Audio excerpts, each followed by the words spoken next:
Hello दोस्तों, स्वागत है आपका आज के वीडियो में। आज हम आप लोगों को कराने जा रहे हैं इंटरमीडिएट एग्जामिनेशन 2022 के एनुअल एग्ज़ाम का मॉडल सेट लेके आए हैं आप लोग के लिए।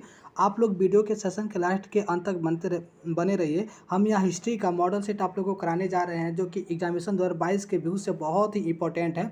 हमने कई प्रकार के गेस्ट पेपर मॉडल सेट और प्रीवियस ईयर के 10 साल के प्रीवियस ईयर के जो भी प्रश्न पूछे गए हैं उसका संग्रह हमने आपके पास प्रस्तुत किया है। बाबू, जब आप लोग एग्ज़ाम देने जाइएगा 2022 में, तो आप लोग के सामने ऐसा ही प्रश्न पत्र आपको मिलेगा। ऐसा नहीं है कि हमने 2022 का पेपर आप लोग को आज ही दे दिया, ठीक ना।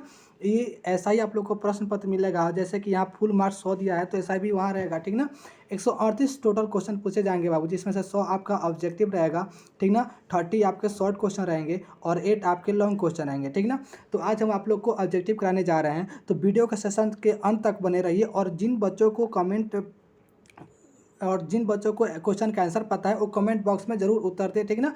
पूरा जितने भी आप लोग को क्वेश्चन का आंसर पता होगा कमेंट बॉक्स में ज़रूर दीजिएगा आंसर, ताकि हमें पता चले कि कितने बच्चों को जवाब पहले से ही पता था, ठीक है। कितने बच्चे तैयारी में लगे हुए हैं। तो चलिए हम वीडियो को शुरू करते हैं।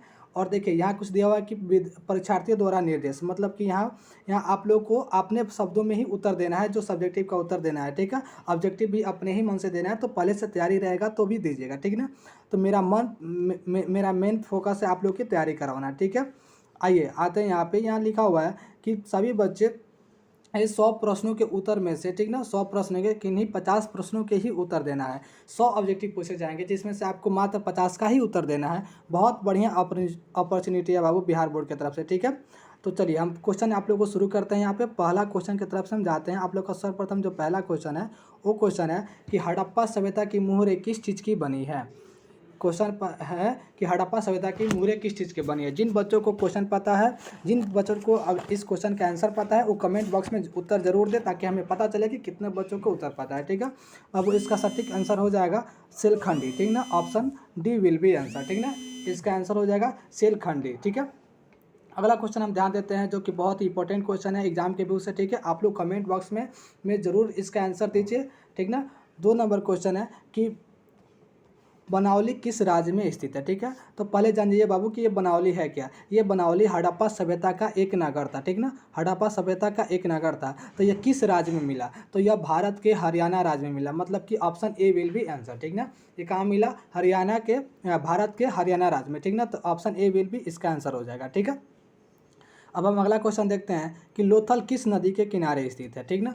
लोथल किस नदी के किनारे स्थित है। तो लोथल बाबू ये भी एक क्या था, ये भी एक हड़प्पा नगर का, हड़प्पा घाटी सभ्यता का, ठीक ना, एक नगर था, जो कि भोगवा नदी के किनारे बसा हुआ था, ठीक ना। Option C will be answer, Bhogava नदी के किनारे बसा हुआ था। और लोथल कहाँ था, यह गुजरात में था, ठीक ना। लोथल कहाँ था, यह गुजरात में था, ठीक है।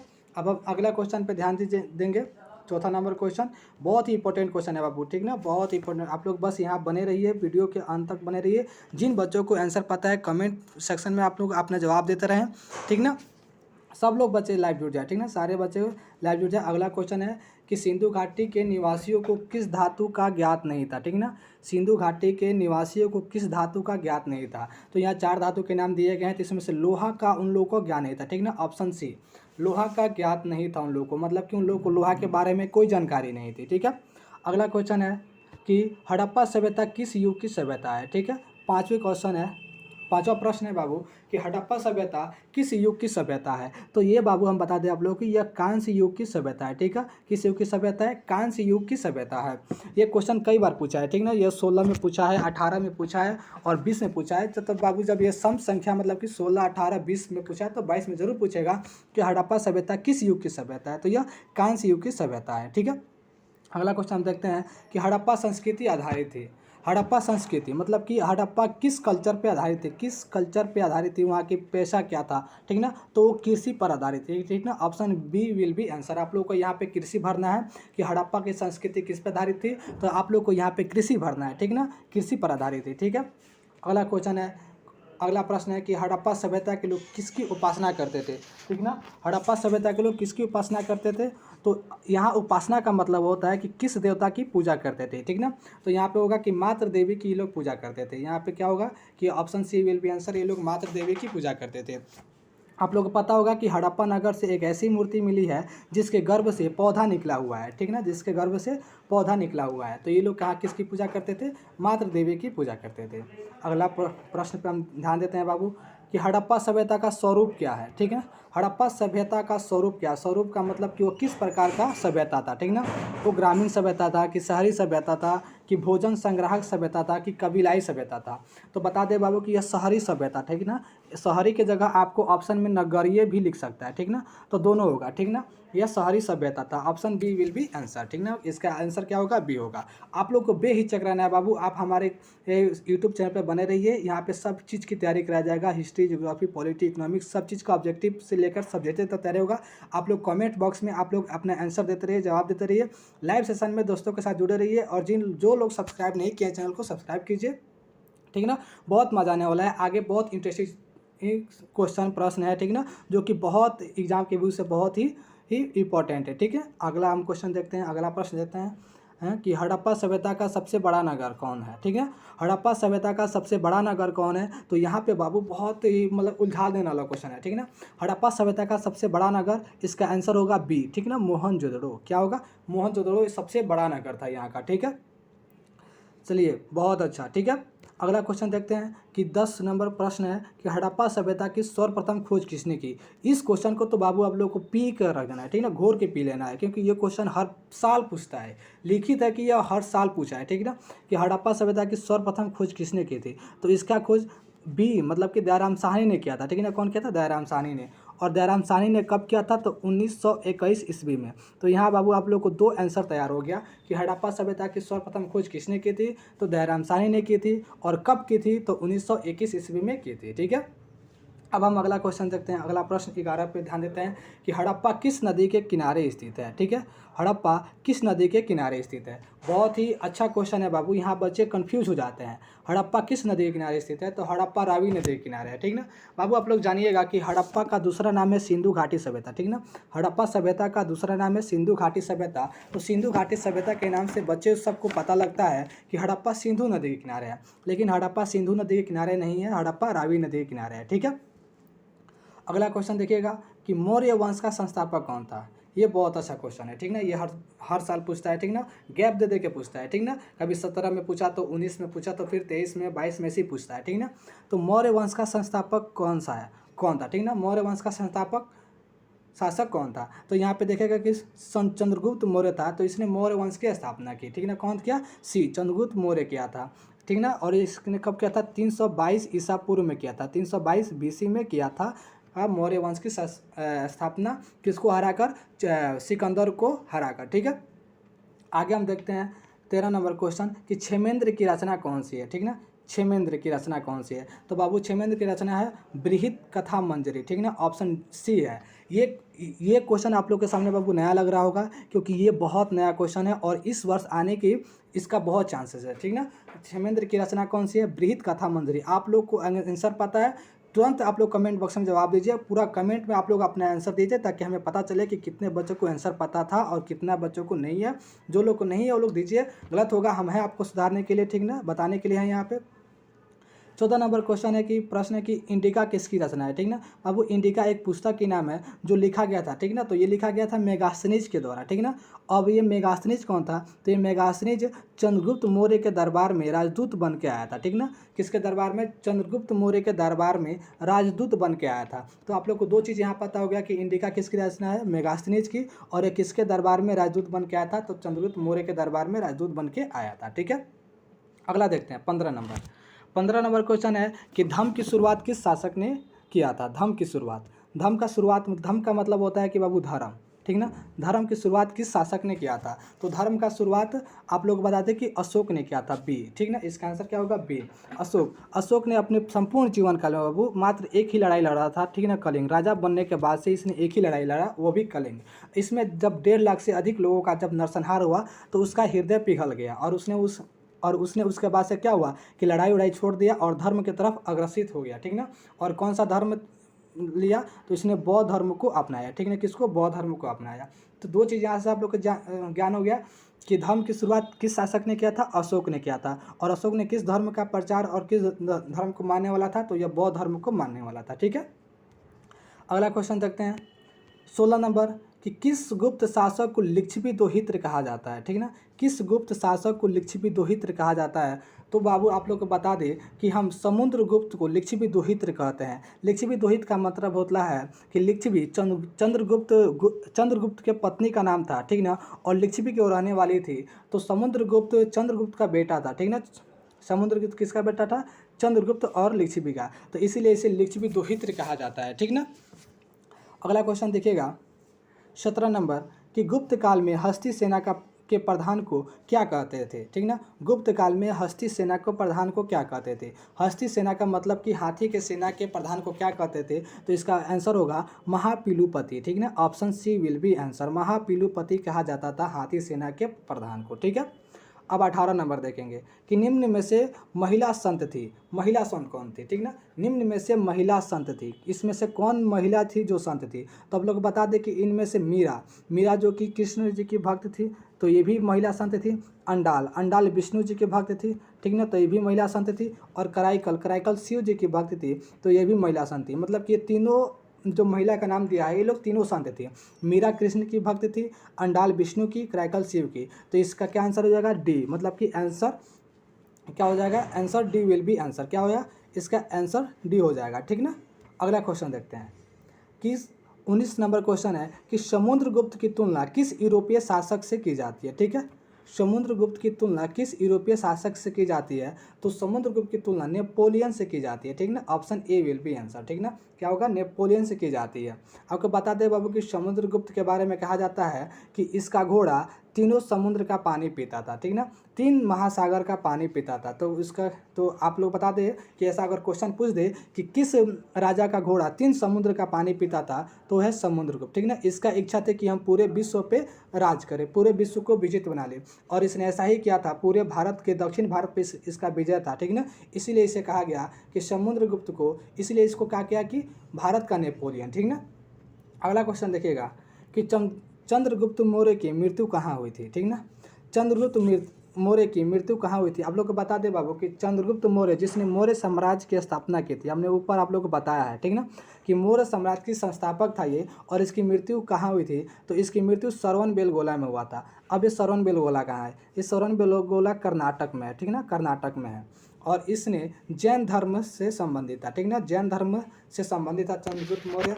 जैन धर्म के भद्रबाहु के साथ दक्षिण भारत के कर्नाटक के श्रवणबेलगोला में जाकर इसने क्या किया कि अपना शरीर त्याग दिया, ठीक है। तो आप लोग को पता हो गया कि चंद्रगुप्त मौर्य की मृत्यु कहाँ हुई थी? तो श्रवणबेलगोला में हुआ था। यह जैन धर्म से संबंधित था। कौन? चंद्रगुप्त मौर्य जैन धर्म से संबंधित था, ठीक है। अब हम अगला क्वेश्चन देखते हैं कि चंद्रगुप्त मौर्य किस धर्म को मानता था, ठीक है। चंद्रगुप्त मौर्य किस धर्म को मानता था? तब अब हमने ऊपर के वीडियो में बताया आप लोगों को कि यह जैन धर्म से संबंधित था। तो option C will be answer, ठीक है। अगला क्वेश्चन देखिएगा 22, अशोक किस धर्म को मानता था, ठीक है। अशोक किस धर्म को मानता था? तो अशोक बाबू बौद्ध धर्म को मानता था। हमने ऊपर वीडियो में आप लोगों को बताया ऊपर क्वेश्चन में कि अशोक बौद्ध धर्म को मानता था, ठीक है। अगला क्वेश्चन है 23 नंबर क्वेश्चन कि मौर्य वंश का अंतिम राजा कौन था, ठीक है ना। मौर्य वंश का अंतिम राजा कौन था? तो आप लोग यहाँ आंसर हो जाएगा बृहदर्थ, ठीक ना। Option D will be answer. Option D इसका आंसर होगा। मौर्य वंश का अंतिम राजा कौन था? बृहदर्थ था, ठीक है। 24 नंबर क्वेश्चन देखते हैं कि वासुदेव कृष्ण किस वंश के थे, ठीक ना। वासुदेव कृष्ण किस वंश के थे? तो ये मौर्य वंश के नहीं थे, गुप्त वंश के नहीं थे, सातवाहन वंश के नहीं थे, तो वृष्णि वंश के थे। मतलब कि यह जदुवंशी वंश के थे, ठीक ना, याद रखिएगा। जहाँ वृष्णि होगा वहाँ सही है, जहाँ जदुवंशी होगा वहाँ सही है, ठीक ना। अगला क्वेश्चन देखते हैं 25 नंबर प्रश्न है कि 5 पांडवों में सबसे बड़ा कौन था, ठीक है ना। आप लोगों को तो महाभारत देखे होंगे, पूरे लॉकडाउन में 2 महाभारत चला था, एक न्यू वाला एक पुराना वाला। तो आप लोग को पता होगा कि 5 जो पांडव भाई थे उनमें सबसे बड़ा कौन था? तो सबसे बड़ा युधिष्ठिर थे, ठीक ना, जो कि अपने धर्म के नाम सत्य और सत्यवादी और धर्म के राह पर चलने में बहुत इनका पब्लिसिटी था, ठीक ना। युधिष्ठिर क्या थे? पांडव में सबसे बड़े थे, ठीक ना। अगला क्वेश्चन है 26 नंबर क्वेश्चन कि पंचाली किसका उपनाम था, ठीक है। पंचाली किसका उपनाम था? आपको बता दें पंचाली किसका उपनाम था। तो पंचाली द्रौपदी का उपनाम था, ठीक ना। द्रौपदी कौन थी? तो द्रौपदी पंचाल की एक राजकुमारी थी, ठीक ना। पंचाल एक राज का नाम था, यहाँ की यह राजकुमारी थी, ठीक ना। तो इनकी शादी के लिए स्वयंवर रचा गया था। स्वयंवर में था कि जो मछली की आँख में भेद देगा वो इनकी शादी कर लेगा, ठीक है। तो ये काम अर्जुन ने किया, ठीक ना। जब अर्जुन द्रौपदी को लेके आए तो कुंती ने आदेश दिया कि आप पांचों भाई आपस में बांट लीजिए, तो जिससे इनकी शादी पांचों भाई से हो गई, ठीक है। और ये पंचाल राज की रहने वाली थी, इसीलिए इन्हें इनका क्या क्या क्या बोला गया, पंचाली बोला गया। ठीक है। 27 नंबर क्वेश्चन देखते हैं कि संकर्षण किसका दूसरा नाम था। ठीक ना, संकर्षण किसका दूसरा नाम था, तो बता दे बाबू कि संकर्षण बलराम का दूसरा नाम था। ठीक ना, बलराम, बलराम श्री कृष्ण के बड़े भाई बलराम का दूसरा नाम संकर्षण था। ठीक है। ऐसे ही बने रहिए बाबू, जिनको आंसर पता है कमेंट बॉक्स में अपना आंसर देते रहिए। ठीक ना, और किस वीडियो पे किस सब्जेक्ट पे आप लोग को वीडियो चाहिए कमेंट बॉक्स में दीजिए और लास्ट तक बने रहिए, बहुत इंटरेस्टिंग है। ठीक ना, आगे आप लोग को जिस तरह डिफाइन कर रहे हैं उस तरह बहुत एक क्वेश्चन से हम दो क्वेश्चन आप लोग को बता रहे हैं। ठीक ना, कितना बेनिफिट हो रहा है, थोड़ा बने रहिए। ठीक ना, वीडियो को लास्ट तक देखिए और यहीं पे आप लोग को इसको याद करिए। ठीक ना, 28 नंबर क्वेश्चन है कि भीष्म पितामह का मूल नाम क्या था। मूल नाम का मतलब कि इनका शुरू का बचपन का आधार नाम क्या था। ठीक ना, तो ये था देवव्रत। भीष्म पितामह के मूल नाम क्या था, देवव्रत था। ठीक है। अगला क्वेश्चन देखिएगा 29 नंबर क्वेश्चन कि सबसे पहले अवतारवाद सिद्धांत का निरूपण कहाँ किया गया। ठीक है, सबसे पहले अवतारवाद सिद्धांत का निरूपण कहाँ किया गया, तो अवतारवाद सिद्धांत का निरूपण बाबू ऋग्वेद में किया गया। कहाँ किया गया, ऋग्वेद में। तो इसका आंसर क्या हो जाएगा, सी हो जाएगा। ठीक है, सबसे पहले अवतारवाद का सिद्धांत कहाँ दिया गया, ऋग्वेद में दिया गया। ठीक ना। अगला क्वेश्चन लिखिएगा, देखिएगा कि महाभारत की रचना किस भाषा में हुई है। बहुत ही इंपॉर्टेंट क्वेश्चन। ठीक है बाबू, यहाँ से बहुत सारा क्वेश्चन पूछता है। महाभारत की रचना किस भाषा में हुई है, तो महाभारत की रचना संस्कृत में हुई है। ठीक है, संस्कृत भाषा में हुई है। अब एक और क्वेश्चन पूछता है कि महाभारत की रचना किसने की है, तो महाभारत की रचना वेद व्यास ने की है। ठीक ना, वेद व्यास ने की है। यहाँ से दो क्वेश्चन आप लोगों को बन गया। महाभारत की रचना किस भाषा में हुई है, संस्कृत में। महाभारत की रचना वेद व्यास ने की है। एक और क्वेश्चन जान लीजिए कि महाभारत की युद्ध कितना दिन हुआ था, तो 18 दिन। कितना दिन हुआ था, 18 दिन हुआ था। महाभारत का युद्ध कितना दिन चला था, 18 दिन। ठीक है। अगला देखते हैं 31 नंबर क्वेश्चन, भगवद गीता का उपदेश कहाँ दिया गया था। ठीक ना, भगवद गीता का उपदेश कहाँ दिया गया था, तो बाबू बता दें कि भगवद गीता का उपदेश कुरुक्षेत्र के मैदान में दिया गया था। कुरुक्षेत्र के मैदान में जब अर्जुन युद्ध कर रहे थे और उनके सारथी श्री कृष्ण उनका सारथी बने थे, तो उसी मैदान में श्री कृष्ण ने अर्जुन को भगवद गीता का उपदेश दिया था। ठीक है, तो option A will be answer. ठीक है, बहुत अच्छा। ठीक है, ऐसे ही बने रहिए बाबू, आप लोग वीडियो को लास्ट तक देखिए, बहुत इंपॉर्टेंट क्वेश्चन है, आप लोग के फायदे के लिए, यूजफुल के लिए कंटेंट है ये। ठीक है, पुराणों की संख्या कितनी है, अगला क्वेश्चन है पुराणों की संख्या कितनी है, तो पुराणों की संख्या 18 है। ठीक है, सबको पता है कि पुराणों की संख्या 18 है। ठीक है, गौतम बुद्ध का जन्म कहाँ हुआ था, ये इंपॉर्टेंट क्वेश्चन है बाबू। ठीक है, गौतम बुद्ध का जन्म कहाँ हुआ था, तो गौतम बुद्ध का जन्म कपिल वस्तु के लुम्बिनी में हुआ था। ठीक ना, option A will be answer. ठीक ना, अगला क्वेश्चन देखते हैं 34 नंबर क्वेश्चन की महावीर ने पार्श्वनाथ के सिद्धांत में नया क्या जोड़ा। ठीक ना, महावीर ने पार्श्वनाथ के सिद्धांत में नया क्या जोड़ा, इस क्वेश्चन को समझिएगा। महावीर कौन थे, जैन धर्म के संस्थापक थे और जैन धर्म के 24वें तीर्थकर थे। ठीक ना, और पार्श्वनाथ कौन थे, ये 23वें तीर्थकर थे। तो पार्श्वनाथ ने 4 सिद्धांत दिया था। ठीक ना, जैन धर्म के प्रति 4 सिद्धांत दिया था। लेकिन जब महावीर 24वें तीर्थकर आए, इन्होंने जैन धर्म की स्थापना किया, तो इन्होंने इसमें एक सिद्धांत और जोड़ा। क्या जोड़ा, ब्रह्मचर्य जोड़ा। ठीक ना, तो इसका आंसर क्या हो जाएगा, बी हो जाएगा। ठीक है, तो आप लोग को बता दें कि महावीर ने पार्श्वनाथ के सिद्धांत में नया सिद्धांत क्या जोड़ा, तो ब्रह्मचर्य जोड़ा। ठीक ना, option B will be answer. जिन बच्चों का बी ऑप्शन आया है वो सही है। ठीक है, आप लोग कमेंट बॉक्स में उत्तर देते रहिए। ठीक ना, लाइव सेशन है, आप लोग चैनल को जो लोग सब्सक्राइब नहीं किए हैं वो लोग सब्सक्राइब कर दीजिए। ठीक ना, लाइक कीजिए, शेयर कीजिए दोस्तों के पास। जिन दोस्तों के पास वीडियो नहीं पहुंचा उनके पास पहुंचाइए ताकि उनको भी फायदा हो। ठीक है, ये क्वेश्चन है 35 नंबर की, श्वेतांबर और दिगंबर किस धर्म से संबंधित है। श्वेतांबर और दिगंबर का संबंध किस धर्म से है, तो ये बाबू श्वेतांबर और दिगंबर जैन धर्म से है। ठीक है ना, बता दें कि जैन धर्म का 2 भाग बढ़ गया था, एक श्वेतांबर हो गया और एक दिगंबर हो गया। श्वेतांबर लोग श्वेत वस्त्र धारण करते थे और दिगंबर नग्न रहते थे। नग्न मतलब कि नंगा रहते थे। ठीक है, तो आप लोगों को पता हो गया कि यह श्वेतांबर दिगंबर किस धर्म से संबंधित है, जैन धर्म से। ठीक है, अगला क्वेश्चन, त्रिपिटक किस धर्म से संबंधित है। त्रिपिटक किस धर्म से संबंधित है, बहुत बार क्वेश्चन पूछा है बाबू। ठीक ना, त्रिपिटक आप लोग को बता दें कि बौद्ध धर्म से संबंधित है। किससे, बौद्ध धर्म से। Option A will be answer. ठीक है, अगला क्वेश्चन देखते हैं 37 नंबर कि आर्यों की सभ्यता किस नाम से जानी जाती है। ठीक ना, तो आर्यों की सभ्यता बाबू वैदिक काल के नाम से जानी जाती है। ये आर्य कहाँ से आए थे, मध्य एशिया से आए थे। ठीक ना, आप लोग उससे क्वेश्चन पूछता है कि आर्य कहाँ से आए थे, तो आर्य मध्य एशिया से आए थे और इनके द्वारा जो सभ्यता बनाई गई थी वो वैदिक काल की सभ्यता थी। ठीक है, अब देखिएगा कि आर्यों का सबसे प्रमुख पशु कौन था। ठीक ना, आर्यों का सबसे प्रमुख पशु कौन था, आर्यों का सबसे प्रमुख पशु बाबू यहाँ पे गाय था। ठीक ना, A option A will be answer. ठीक ना, गाय थी। ये लोग गाय का बहुत ध्यान रखते थे। ठीक ना, अतः आर्यों का सबसे प्रमुख पशु कौन था, गाय था। ठीक है, अब देखते हैं 39 नंबर क्वेश्चन, आर्यों का प्रिय पेय क्या था। प्रिय पेय का मतलब कि प्रिय चीज़ जो ये लोग हमेशा पीने की चाह रखते थे। ठीक ना, तो आर्यों का प्रिय पेय क्या था, सोमरस। जैसे हम लोग क्या है, हम लोग अभी क्या सबसे ज़्यादा पीना चाहते हैं, तो हम लोग क्या पीना चाहते हैं, कोका कोला, ठीक ना, क्या पीना चाहते हैं, कोका कोला पीना चाहते हैं, ठीक है। तो ये हमारा प्रिय पेय हो गया। तो उसी तरह आर्यों का प्रिय पेय क्या था, उसी तरह आर्यों का प्रिय पेय क्या था, सोमरस था, ठीक ना, ये लोग सोमरस पीना चाहते थे, ठीक है। अगला क्वेश्चन देखिएगा 40 नंबर क्वेश्चन, ऐसे ही बने रहिए बाबू, ठीक ना, आप लोग के लिए ही फायदा है, ठीक है। महात्मा बुद्ध का महापरिनिर्वाण कहाँ प्राप्त हुआ था, ठीक ना, महापरिनिर्वाण कहाँ प्राप्त हुआ। महापरिनिर्वाण का मतलब होता है कि इनकी मृत्यु कहाँ हुई, ठीक ना, तो इनकी मृत्यु कुशीनगर में हुई, ठीक ना। तो महापरिनिर्वाण कहाँ हुआ, कुशीनगर में हुआ, ठीक है। अगला क्वेश्चन देखते हैं 41 नंबर की। इधर प्रश्न देखते हैं कि नूरजहाँ का असली नाम क्या था। नूरजहाँ कौन थी, तो यह जहांगीर की पत्नी थी। और इसका असली नाम क्या था, तो इसका असली नाम मेहरुनिसा बेगम था। Option C will be answer, याद रखिएगा, ये नाम बहुत याद नहीं होता है, ठीक है। तो इसका आंसर क्या होगा, मेहरुनिसा बेगम, ठीक है। नूरजहाँ का असली नाम क्या था, मेहरुनिसा बेगम, ठीक है। अब देखिएगा 42 नंबर क्वेश्चन कि आइन ए अकबरी के लेखक कौन थे। बहुत इंपॉर्टेंट क्वेश्चन बाबू, ठीक ना।